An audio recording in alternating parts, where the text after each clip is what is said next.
Aujourd'hui, de la séquence à la séance, quelques incontournables.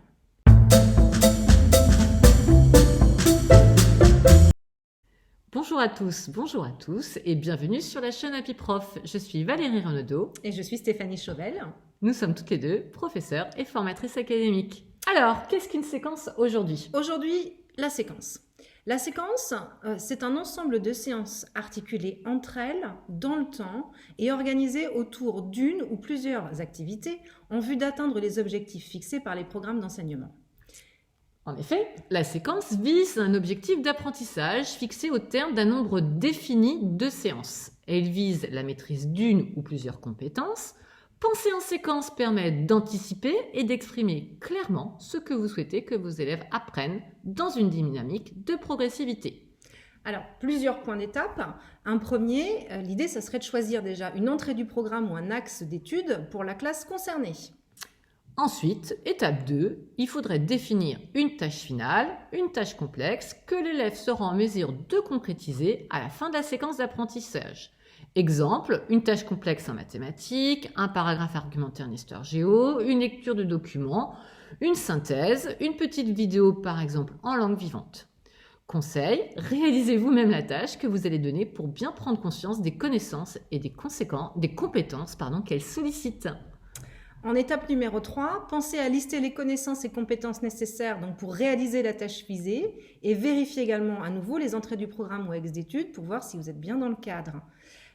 En faisant cela, vous définissez l'objectif principal à atteindre qui doit être formulé à l'aide d'un verbe d'action, donc quelques exemples, rédiger un paragraphe argumenté, ou bien encore classifier des espèces animales.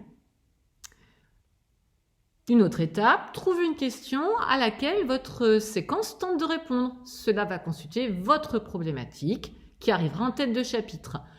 Par exemple, comment les microbes nous attaquent-ils? L'art de rue, art ou vandalisme? Alors Valérie, une fois la problématique définie, on va se fixer les objectifs intermédiaires à atteindre. Donc en effet, issus de la démultiplication d'un objectif général, ils vont correspondre aux différentes étapes nécessaires pour atteindre cet objectif général. Ils vont également être formulés à l'aide d'un verbe d'action, induisant un comportement observable, une action. Enfin, il reste à définir le nombre de séances et les objectifs de chaque séance pour pouvoir choisir les situations d'apprentissage qui vont permettre l'acquisition des compétences visées. Alors, la situation d'apprentissage est en cohérence avec le niveau de formation. Si on enseigne à des CAP, des BEP, des bacs généraux ou technologiques. Et la finalité professionnelle, donc c'est bien en adéquation, situation, niveau de formation, finalité professionnelle, et aussi en adéquation avec le temps dont on dispose. Si on n'a que 2 heures par semaine, on ne s'embarque pas dans des séquences très lourdes et impossibles à gérer. Cette situation d'apprentissage va préciser la méthode pédagogique que vous allez utiliser. Cette méthode peut être expositive, par exemple un cours magistral, interrogative, c'est un cours dialogué, ou tout l'opposé, par exemple un travail de groupe où les élèves vont eux-mêmes construire des savoirs et des connaissances entre eux et les apporter à la classe. Il faudra aussi penser aux supports utilisés qui devront être variés. Une fois cette étape terminée, il nous reste à rassembler les documents supports qui vont servir justement de support pour apporter les éléments de réponse à la problématique. On va les organiser de manière thématique et ou progressive et on va réfléchir ensuite à l'appareil pédagogique à proposer autour de ces documents pour atteindre les objectifs ou l'objectif intermédiaire. Il va falloir penser en termes d'évaluation sur la séquence. Aujourd'hui, on a fait le choix de vous parler de 2 types d'évaluation. L'évaluation formative. Elle prévoit d'accompagner les élèves pour qu'ils puissent se rendre compte où ils en sont dans la maîtrise des connaissances et des compétences travaillées. Elle renseigne l'élève et le professeur sur ce qui est acquis et ce qu'il reste à atteindre. Les résultats ne rentrent pas dans la moyenne si les résultats sont chiffrés. Une remédiation s'ensuit pour continuer d'avancer. Également, l'évaluation sommative aujourd'hui dont on voulait vous parler un petit peu, qui elle est un bilan une fois que les apprentissages sont terminés. Les critères vont être communiqués aux élèves en amont. Il faut prévoir aussi un accompagnement pour les révisions, alors sous forme de liste de vérification, de questions, ou proposer une évaluation qui va être relativement identique. Et une remédiation peut à nouveau être envisagée à la suite d'une évaluation sommative. Et la séance alors? On vous propose un plan type d'une séance qui va varier en fonction de la didactique, évidemment, de la discipline que vous enseignez. Dans un premier temps, on vous propose d'accueillir vos élèves et de mettre en place un rituel d'accueil plus ou moins rapide. Ensuite, une petite phase d'échauffement pour entrer doucement dans votre discipline. Par exemple, en mathématiques, ça peut être du calcul mental, des calculs astucieux.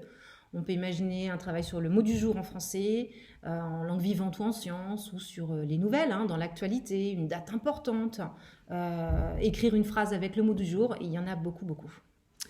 Ensuite, de façon très classique, on peut corriger le travail qui a été donné, sous diverses modalités. Une fois ce travail effectué, on passe à la découverte du point nouveau, c'est-à-dire ce qui va faire avancer la séquence.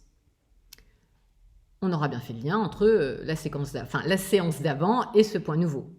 Une fois que ce point nouveau est abordé, un point d'arrêt sur ce qui vient d'être appris. On vérifie que tout le monde a bien compris. Et là, on peut passer au travail d'application. C'est ça, le travail d'application. On arrive en fin de séance, des devoirs à noter dans l'agenda. Attention, ce travail ne doit pas tomber comme un cheveu sur la soupe. On n'improvise pas, vous finirez à la maison, alors que vous aviez prévu de faire cette activité en classe.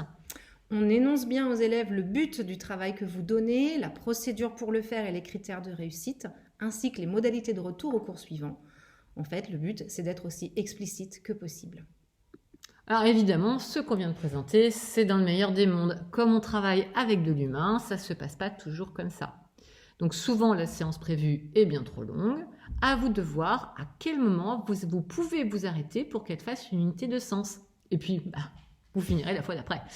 Et oui, il vaut mieux en effet raccourcir, mais garder assez de temps pour la trace écrite et les leçons à noter dans l'agenda que de vouloir terminer à tout prix. Cette vidéo est terminée. On veut bien vos retours, connaître vos méthodes et engager un dialogue avec vous dans les commentaires.